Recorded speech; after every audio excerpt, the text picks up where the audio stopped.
오늘 성경 9장에도 보니까 7족속에 대해서 쭉 설명을 해 놓아요. 그리고 이들이 무슨 이야기를 하느냐 하면 이스라엘 백성들의 힘이 여호와 하나님이 너무너무 대단해서 우리가 연합하지 않고는 이 이스라엘 백성들과 대항할 수 없다라고 생각을 해요. 그래서 그들이 동맹, 즉 연합군을 맺게 되어진 내용이 기록되어져 있어요. 그런데 문제는 뭐냐 하면 오늘 기브온으로 기록되어져 있는 이 족속이 사실은 다른 6개 족속보다도 숫자도 많고 힘도 세요. 그런데 갑자기 기브온 거민이 어떻게 하냐면 우리는 빠지겠소 이렇게 이야기하는 거예요. 그리고 그들이 몸 자체를 변장하기를 시작해요. 이 기브온 거민은 절대 허름한 옷을, 낡은 옷을 입고 살아가는 그러한 사람들이 아니에요. 먹을 것이 없는 사람들도 아니에요. 7족속 가운데서도 힘이 있고 그리고 그 나름의 7족속 가운데 리더격에 속하기 때문에 이들은 찢어진 신을 신어야 될 정도로 그런 사람들이 아니에요. 먹을 음식, 떡에 곰팡이가 나는 음식을 먹어야 될 정도가 아닌데 머리부터 발끝까지 다 풀어 헤치고 정말로 불쌍하게 보일 정도로 변장을 했어요.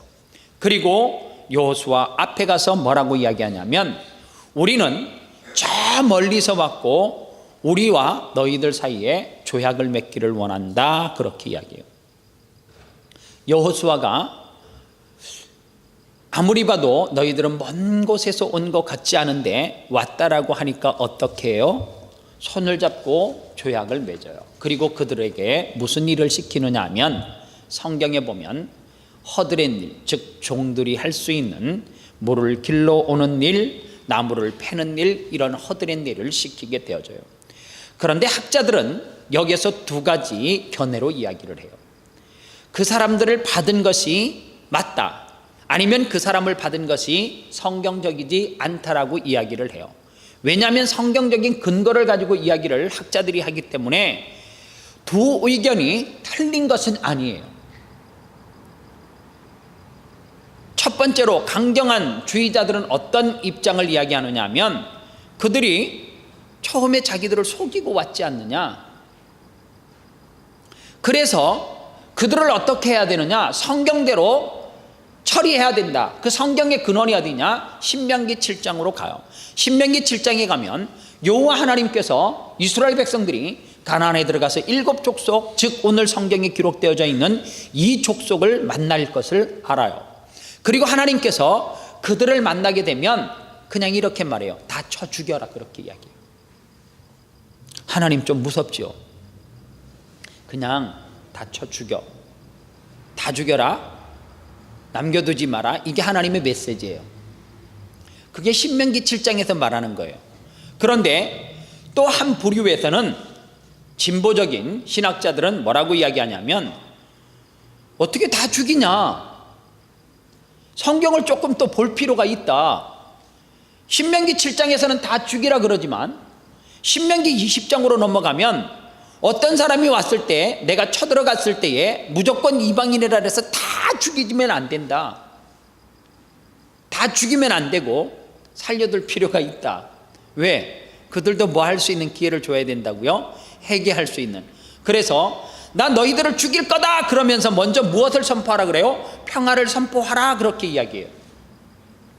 이것이 극단적인 생각을 가지고 있는 신명기 7장에서 이야기하는 성경대로 죽여야 된다라고 하는 주의와, 그리고 신명기 20장에서 말하는 먼저 그들을 죽이기 전에 평화를 선언해야 된다라고 하는 주의로 나뉘어져요.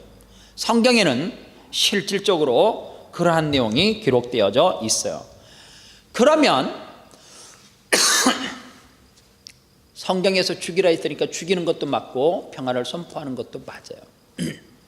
그런데 그 다음 성경은 기브온 거민들이 어떻게 살았는가 하면, 여러분들이 성경을 조금 아시는 분들은 기브온요? 그게 나중에 솔로몬이 1000번제를 드릴 때에 하나님께서 그 제물을 받으셨던 장소가 기브온인데요, 이렇게 이야기해요. 그 후에 이 기브온 거민들은 성전에서 허드렛 일, 봉사하는 일을 하면서 혈통을 이어가는 것도 맞아요. 이 죄악을 맺고 난 다음에 그렇게 살아가더라는. 그러면 우리가 어떻게 해야 되느냐? 갈등이 돼. 신명기 7장을 따라야 되느냐? 아니면은 신명기 20장에 있는 말씀 평안을 선언하면서 따라야 되느냐? 여기에서 우리가 생각을 해야 될 게 있어요. 이제 이것을 생각하는 것이 오늘 말씀의 포인트다, 그렇게 보시면 돼요. 다시 성경을 어디로 넘어와서 이 부분을 지금 우리가 살아가고 있는 이 시대로 적용을 하면서 말씀을 봐야 되느냐 하면, 여러분들 성경에 보면 고린도 전서에 보면, 고린도 후서 6장에 보면 이런 말씀이 있습니다. 6장 14절서부터 보면, 너희는 믿지 않는 자와 멍에를 함께 하지 말라. 의와 불법이 어찌 함께 하며 빛과 어둠이 어찌 사귀며 그리스도와 벨리알이 어찌 조화되며 믿는 자와 믿지 않는 자가 어찌 상관하며 하나님의 성전과 우상이 어찌 일치가 되리요. 하나님께서 이스라엘 백성들이 가나안에 들어갔을 때 7 족속을 만나면 다 죽여라, 그렇게 이야기를 했단 말이에요. 그런데 하나님께서 죽이라고 했지만 그 죽이라고 했을 때의 전제 조건이 있어요. 왜 죽이라고 하느냐 하면 7 족속 안에 살고 있는 사람들은 뭐에 물들어 있다는 거예요? 우상에 물들어 있다. 그래서 그 안에서, 우상의 문화권 안에서 그들이 살아왔으면은 절대 그들은 뭐 하지 않는다는 거예요? 여호와 하나님을 섬기지 않기 때문에 그들과 화친 조약을 맺고 나서, 그들을 매하고 나서 강제적으로 우리는 너희들과 화친을 맺기를 원한다, 그리고 살려두면 결국에 그들과 섞여서 살아가는 가운데 뭐 할 수 있다고요?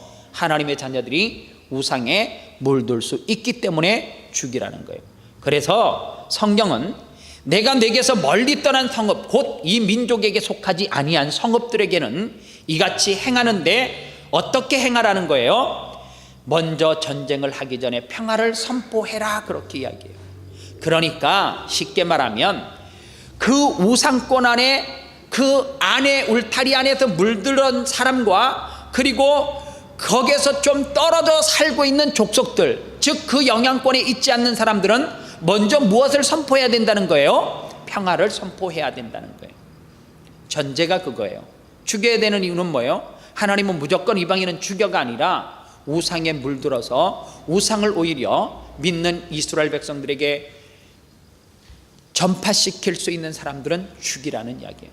그래서 이것을 신약으로 가지고 넘어와서 생각을 하면, 오늘 고린도후서 6장 14절의 말씀이 뭐냐면 멍에를 같이 매지 말라, 그렇게 이야기하잖아요. 여기서 멍에를 어떻게 이해를 해야 되느냐 하면, 한국에는 시골에서 이 쟁기라는 게 있어요. 밭을 갈 때 쓰는 건데, 지금은 이제 뭐 그런 걸로 안 하지만 옛날에 시골에는 소 한 마리가 이렇게 쟁기 멍에를 씌워가지고 밭을 이렇게 갈아요.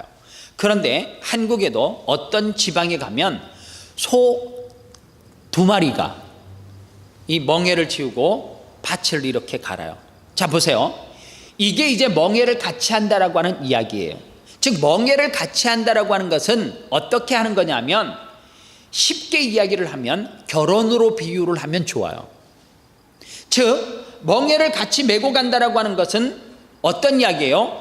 이방의 신을 가지고 있는 사람과 결혼을 해서 살아가다 보면 어느 방향으로 가야 된다는 거예요? 한 방향으로 가야 돼. 그런데 그 한 방향이 내가 원하는 하나님을 믿게끔 할 수도 있지만 세상에 속해 있기 때문에 그 사람이 다른 신을 가지고 있으면 한 방향으로 가야 되는데 어디로 끌려갈 수 있다라고 하는 전제를 두는 거예요. 다른 이방 신들에게 끌려갈 수 있는, 여기서 멍에를 이야기하는 거예요. 그럴 때는 뭐 하지 말라라고요? 멍에를 같이 매지 말라, 그렇게 이야기하는 거예요. 그래서 목사님들이 뭐 근거 없이 믿는 사람과 결혼하십시오, 같은 종교를 가진 사람과 결혼을 하는 것이 화목하고 좋습니다, 그냥 하는 이야기는 아니에요. 사실 명확한 근거를 가지고 이야기를 하면 좀 더 쉽게 받아들이는데, 그래서 하나님이 가장 싫어하는 것이 뭐냐 하면 이방신과 타협하는 것을 싫어해요. 그래서 이스라엘 백성들이 이방인들과 막 종교가 섞여가지고 그 문화가 섞여가지고 결혼해서 살고 그러면 반드시 하나님은 어떻게 했어요? 징계를 했단 말이에요. 그래서 여러분들, 오늘 우리가 신약시대를 살아가고 있으니까 이런 거예요. 우리 기독교인들에게는 좀 뭔가 모르게 있잖아요. 세상하고 다른 종교하고 하면 마치 무슨 벌을 받는 것처럼 생각하는 뭔가가 있어요. 제게도 있어요. 사실은 뭔가가 있어요. 불교하고 손을 잡고 뭐 하면 이상하게 그거를 신학적으로 동교 자원주의로 가요. 스님하고 저 파르마타에 가갖고 파르마타 강가에 가가지고 환경을 깨끗하게 하자 그래갖고 목사하고 스님하고 쓰레기 봉투 들고 휴지 줍는 것이 종교 다원주의예요?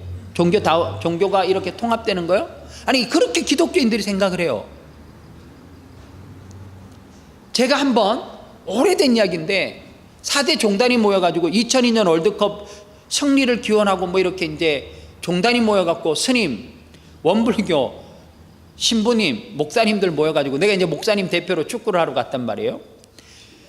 신부들은 아무 느낌도 없고 스님들도 아무 느낌 없어요. 원불교는 우리하고 좀 비슷한 색채가 있는 것 같아요. 우리가 목사들하고 공을 차면 되나? 나도 그러더라니까. 내가 스님하고 공을 차면 되나? 목사가 거룩해야 되는데. 신기하잖아요. 그냥 하합적인 차원에서 손에 손을 잡고 공을 찼을 뿐인데 이게 종교적인 색채로 이렇게 가요. 그거보다도 더 나쁜 것이 뭐냐면 이런 사람은 멀리 해야 된다는 거예요. 신천지가 들어왔어요. 의도를 가지고 아름다운 교회를, 거룩한 교회를 해파하기 위해서 이단이 들어와서 우리 교회를 어떻게 해요? 막 이렇게 수석거려놔요. 그런 거는 어떻게 해야 된다는 거예요? 멍에를 같이 매면 안 되고 가차없이 신명기 7장 말씀으로 죽여라, 이렇게 죽이면, 여러분들이 죽이면 안 돼요. 여러분들이 죽이면 또 이제 그게 문제가 되니까 하나님이 죽이라 해서 죽였습니다 이러면 또 기독교가 욕얻어 먹어요. 무슨 말인지 알겠죠? 기독교가 욕얻어 먹으니까 하나님이 죽일 때 내버려두고 우리는 죽이면 안 되고 신고를 해야 돼. 이 사람이 왔습니다, 좀 처리 좀 해주세요 이래야 되는데, 그런 사람은 뭐 하라는 거예요? 멍에를 같이 매지 말라는 거예요. 이러면 결혼하면 안 되네. 결혼을 제가 예로 들었으니까 나는 불교다, 닌 기독교다, 난 불교 다닐 거야. 이런 명예를 같이 매면 이 멍에는 서로 뭐 하지 않으면, 갈라서지 않으면, 즉 멍에를 같이 매지 않으면, 이혼하지 않으면 하나 안 된다는 이야기지. 이럴 때는 뭐 하라는 거예요? 그 멍에를 같이 매면 누가 죽는다는 거예요? 내가 죽는다는 거예요. 그래서 매지 말라는 거예요. 그래서 여러분들, 신앙생활하면서 우리가 판단을 좀 잘 해야 돼요. 미국이 이라크를 공격할 때 전쟁을 하면서 사람을 죽이면서 이것은 뭐라 그래요? 성전이다 그러잖아요. 그래 하면 안 돼요. 전쟁이 무슨 성전이야. 그럼 이 미국 편 안 드는 사람은 다 그러면 사탄 마귀 적이게? 기독교가 이런 논리로 가면 안 된다는 거예요. 거기에서 있잖아요, 평화를 선포하고 막 평화주의자로 가면 이 한국의 보수주의자들이 그러잖아요. 막 평화를 선포해요. 평화를 선포하면 미국이 그러는 거를 또 옹호하는 또 이제 뭐 그건 또 단체들이 있어요. 뭐 이렇게 항상 무슨 이렇게 전우회들 이렇게 뭉친 사람들이 있어요. 이런 사람들은 무조건 미국이 하면 일방적으로 무조건 좋은 거예요. 여당이 하면 무조건 좋은 거야. 적어도 기독교인들이 최근에도 그런 일이 있던데, 누가 40일 동안 특별법이 통과되기 위해서 몸부림치고 단식하고 그러면 거기에서 이상한 글씨 피켓 들고 짜장면 먹으면 안 돼요. 적어도 기독교인들이 그렇게 하면 안 된단 말이에요.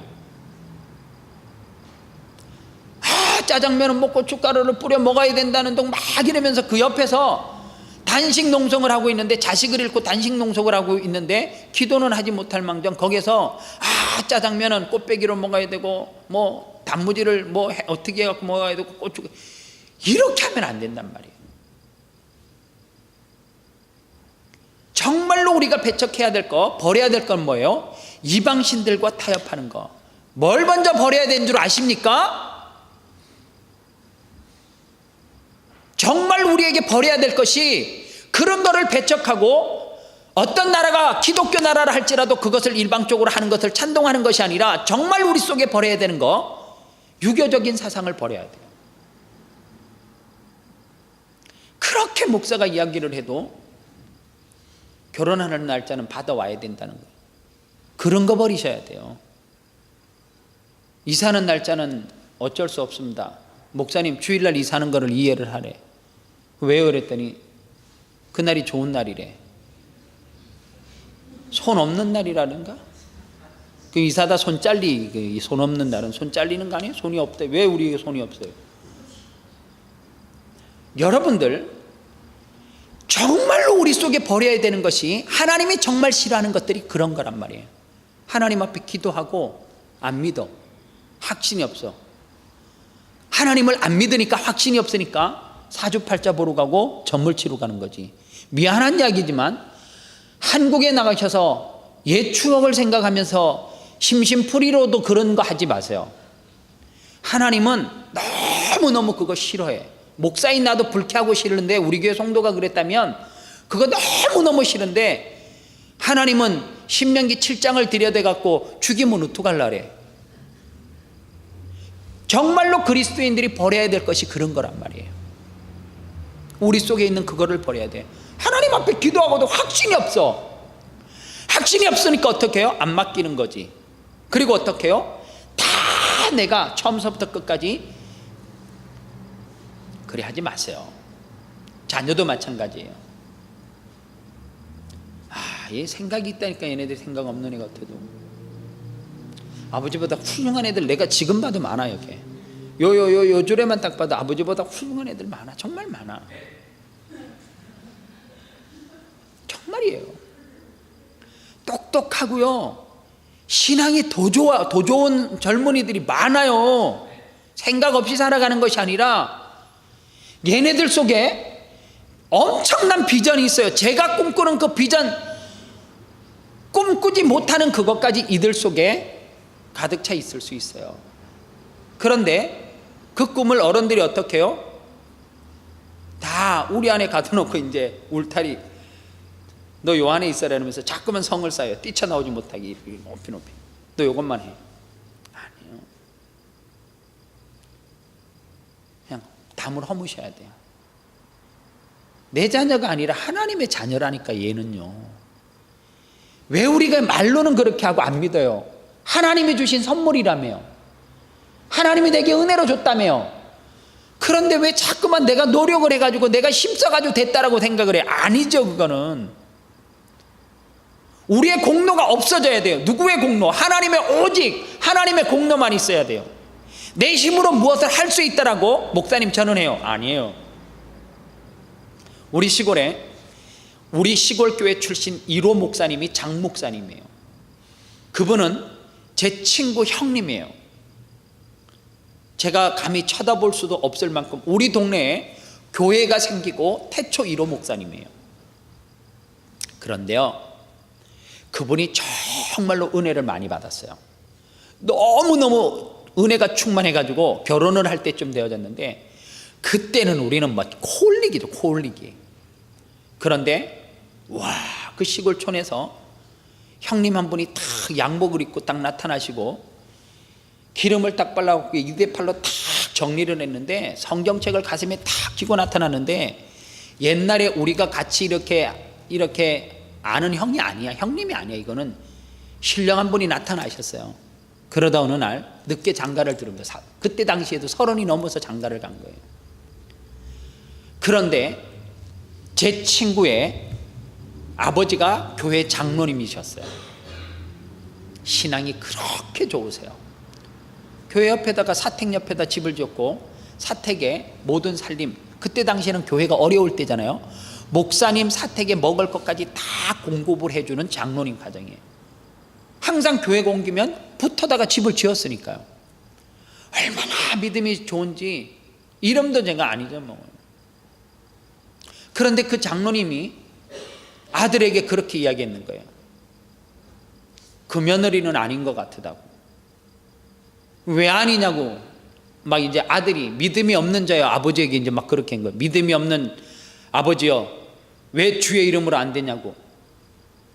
그게 가만히 이제 그러다 보니까 이제 아버지는 반대하고 자식은 결혼하겠다고 소문이 점점 나는데 그 소문의 진상을 돌아서 들어보니까 결혼하겠다라는 여자가 약간 맛이 갔어요. 표현이 좀 그런데 약간 정신이 이상해요. 어떤 정신이 이상하냐면 교회 예배드리러 와갖고 처녀가, 그 처녀는 우리 위에 동네에 살았어요. 그런데 그 교회는 아주 조만한 교회인데 그 교회에 성미가, 옛날에 시골에서 신앙생활 하신 분들 성미 기억하잖아요. 주일날 갖고 오면 요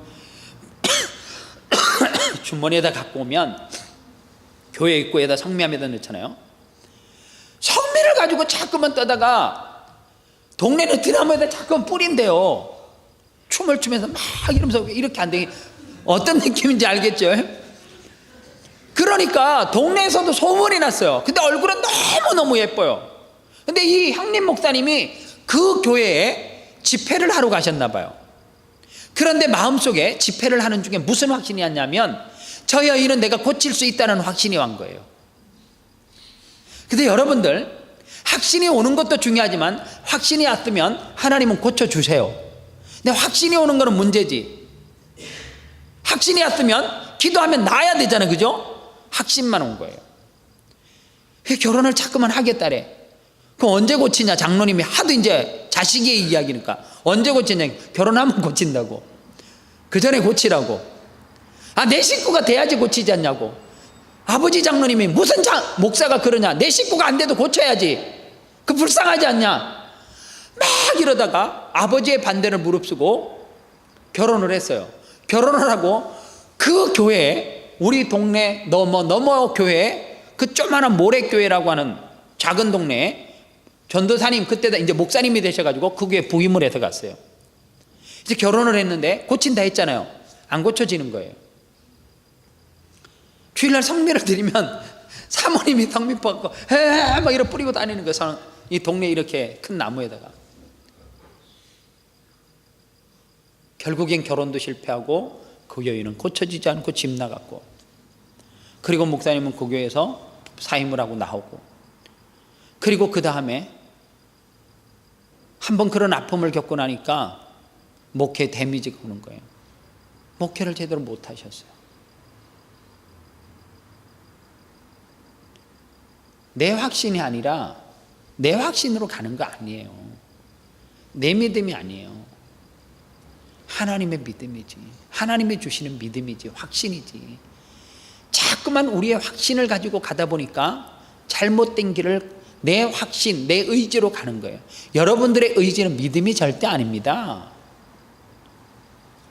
무슨 여러분의 의지가 믿음이에요? 자꾸만 기독교인들이 자꾸만 그렇게 믿음 속에다가 뭔가를 포함시켜요.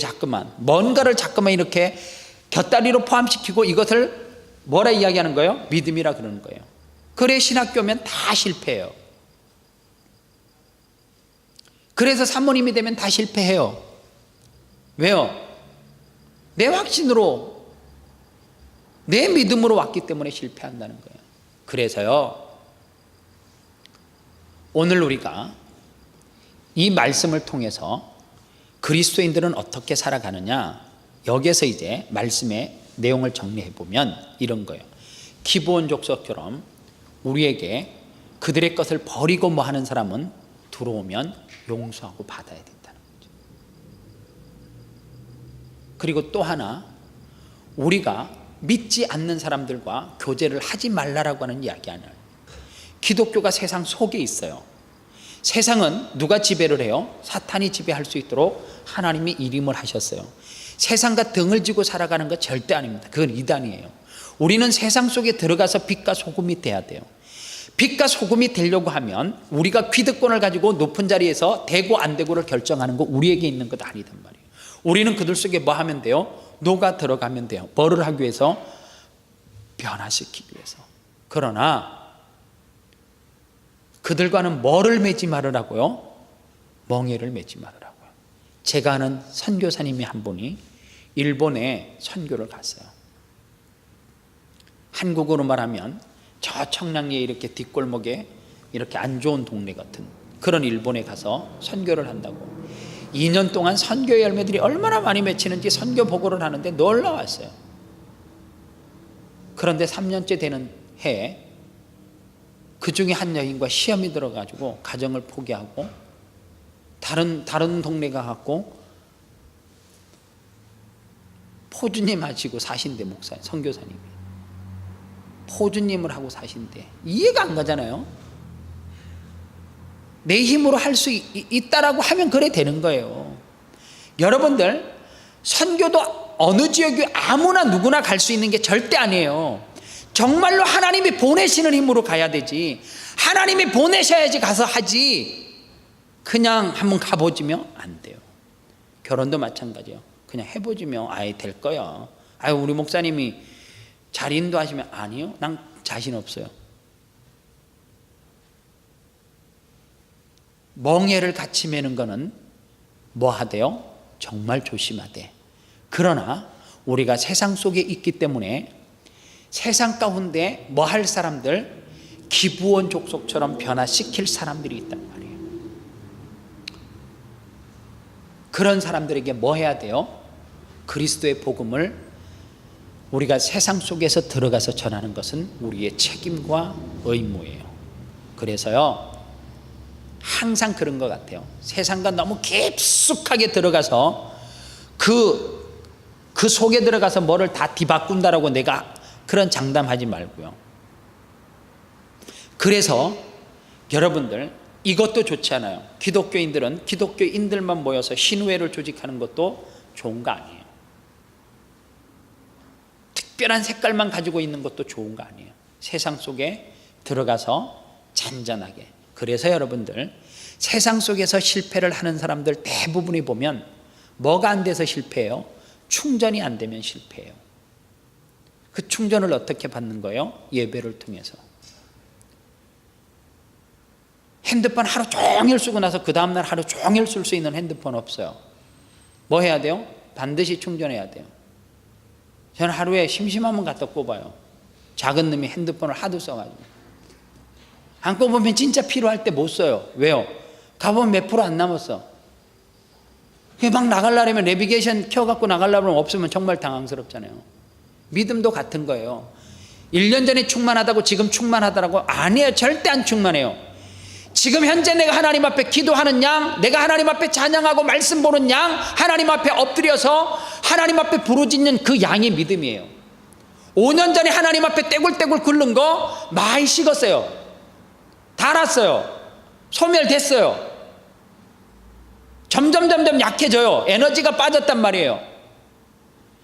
무슨 우리가 한 번 충전하면 100만 21, 100만 22 이렇게 되는 줄 아십니까? 절대 그렇게 되는 일 없어요. 하나님 앞에 기도하지 않으면 반드시 식어요.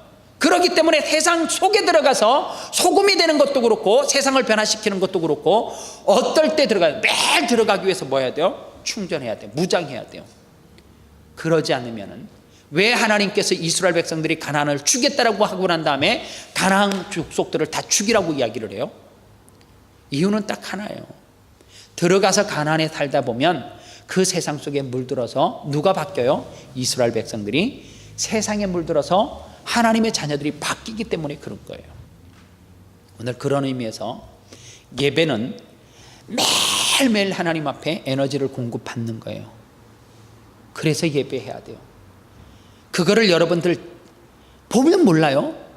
그 증명하잖아요. 청년부 학생부 수련회 딱 하고 나면 애들이 적어도 한두 달은 뜨거워요.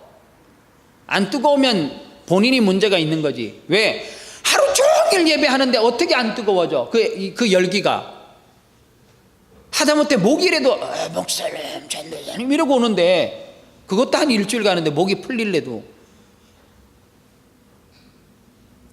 그 목이 완전히 제 목소리로 돌아오기 전까지는 그래도 나름 성경 뒤지고 거룩하게 산다니까요. 계획표 바꾸고. 그럼 어떻게 해야 돼요? 또다시 그들을 그렇게 살려고 하면 충전을 계속해서 시켜야 돼. 나는요, 우리 학생부는 조금만 더 성장하면 뭐라 그러죠? 이 10주 나오고 2주 방학하잖아요. 방학할 때마다 무조건 내가 볼 땐 수련회 해야 돼. 얘네들은 한 주씩 팍. 그래서 학교 이제 들어가기 바로 이제 2번째 주에는 무조건 팍. 그래서 막 성령 안에서 막 뜨겁게 굴려놔야 돼. 막 한 주 동안 교회 불러가지고 막 성경 통독시키고 막 이런 거를 해야 돼요. 찬송가 1장서부터 300장까지 막 암송하게 애우게 하고 막 그러면 막 그 학기 장학금도 막 교회에서 주고 막 이런 일이 있어야 돼. 진짜라니까요. 방언이 어디 갔어요? 방언유가요, 찬송가 4주를 가까이 하게 하면 십자가 진 같은 고생이라 처음부터 끝까지 다 해요. 놀랄 거 하나도 없어요. 방세미가 몇 주 전에 이거 안 되는 거 4주를, 사실 그게 이제 전체적인 스토리는 타이타닉에서 그 어떤 할아버지가 배가 쓰러지기 전에 그 고물 같은 이 바이올린을 딱 들고 얼마나 그 소리가 좋아요. 그 정도 이제 실력이 돼야 되는데 안 되다 보니까 집에서 시간만 나면 입니다. 엄마는 옆에서 핸드폰 잘한 거 딱 틀어주는 거, 어떤 사람 노래하는 거 틀어주니까 방언유가 뛰어놀다가 저거 뭐야, 그러다가 또 한 번 듣고 또 한 번 듣니까 목요일날 금요일날쯤 되니까 옆에서 흥얼하니까 내 주를 가까이, 틀렸네 거게. 걔가 그거 틀렸네. 그때 내가 놀랬어요. 5살 먹은 애도 한 곡을 제가 매일 한 것도 아니고 학교 갔다 와서 잠깐, 뭐 엄마가 또 하라 그러면 잠깐, 토요일날에 몸 다니까 조금 더 이제 2-3번 더 하고, 그걸 듣고 방언유가 4주를 가까이 멜로디도 하나 안 틀리고 가사까지 다 외우고 노래로 부르더라고. 얼마 전에 주일학생들, 현지 말고 주일학생들이 몇 명이 나와서 또 무슨 찬송가 이렇게 애들이 불렀던 거 있잖아요. 방언유 그거 안 시켜줬는지 지가 또 그거 어디서 들었는지 지도 다 차에서 오는데 나도 그거 할 줄 아는데 자기 안 시켜줬다 이거지. 나도 그거 다 할 줄 아는데 다 불러요. 신기해요. 그게 뭐예요? 교육이에요. 어려서 믿으면 할 수 없어. 무조건 자기 전에 성경 3장 정독을 하고 밑줄 그면서 정리하면서 읽으라 해야 돼요. 방법이 없어. 강제로 갖다, 학생들은 수련회 때 강제로 갖다 쑤셔 넣어야 돼. 그게 있잖아요. 2달 3달 버티는 거예요. 요번 주일날 학생부들 수련회 가잖아요. 아니 진짜 난 그렇게 했으면 좋겠어요. 교사 선생님들 사역자가 힘들겠지만 봉급을 조설해도 방학 딱 10주하고 2주 방학할 때 첫 주는 지들 알아서 놀든지 뭐 하든지 방학 기분 내고, 2번째 주는 무조건 교회에서 잡아가지고 철저하게 이 유태인들처럼 이 교육을, 이 쉐마 교육을 시켜야 돼. 그래서 학교로 딱 보내가지고 막 뜨거우니까 어떻게 해요? 뜨거우면 하는 게 딱 하나 있어요. 전도해요. 뜨거워야 전도하지 냉랭하면 전도 안 해요. 그래서 주일날도 예배도 11시서부터 안 쉬고 중간에 간식 내보내지 말고 한 4시까지 막 들고 뛰면서 찬양을 하고 확 풀어놔야 되는데 진짜 그래 해야 돼. 그래야지만 뜨거워갖고 전도를 하지. 오늘도 내가 뜨겁지 않으면 세상이 나를 집어삼켜요. 하나님은 그게 두려운 거야. 그러니까 어떻게 해요? 그들이 집어삼킬까 봐 하나님이 그들을, 이스라엘 백성들을 위해서 내가 집어삼키겠다 그 얘기를 하는 거야. 사실 가슴 아픈 이야기지. 우리가 믿음이 충만해서 세상에 풀어놓았을 때 우리가 세상을 가서 집어삼킬 수 있는 믿음이 있으면 뭐라 그래요? 접수하라. 그렇게 신명기 7장은 끝나요. 니들에게 맡기노니 가나안을 7족속을 접수하라. 오늘도 세상에 나가서 빛과 소금, 그 빛을 통하여서, 그 소금을 통하여서 세상을 접수하는 저와 여러분 되시기를 바랍니다. 기도하겠습니다.